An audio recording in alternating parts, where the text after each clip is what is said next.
गिले शिकवे भुलाकर गले लगाने का दिन मुल्क भर में ईद उल फितर आज मजहबी अक़ीदत व एहतराम से मनाई जा रही है। पाकिस्तान भर में नमाज ईद के बड़े इज्तिमात, मुल्क और कौम की सलामती के लिए खुसूसी दुआओं का एहतमाम किया गया। फ़लस्तीनी और मकबूजा कश्मीर के भाइयों और बहनों के लिए भी दुआएं की गईं। इस्लामाबाद में नमाज ईद का सबसे बड़ा इज्तिमा फैसल मस्जिद, लाहौर में बादशाही मस्जिद में हुआ, जहां हज़ारों की तादाद में शहरियों ने नमाज अदा की। रोशनियों के शहर कराची में सबसे बड़ा इज्तिमा पोलो ग्राउंड में हुआ। इस दौरान मुल्क की सलामती, खुशहाली और इस्तेहकाम की दुआएं मांगी गईं। नमाज ईद के मौके पर सिक्योरिटी के सख्त इंतजाम किए गए। बोल न्यूज़ की जानिब से तमाम नाजरीन को ईद मुबारक।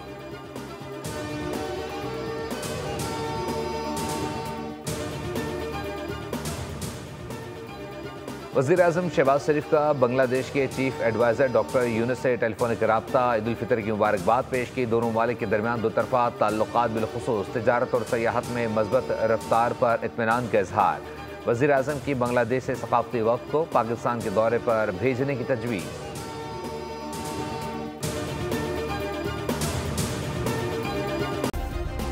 सब्सक्राइब करें और बेल दबाएं ताकि कोई खबर रह न जाए।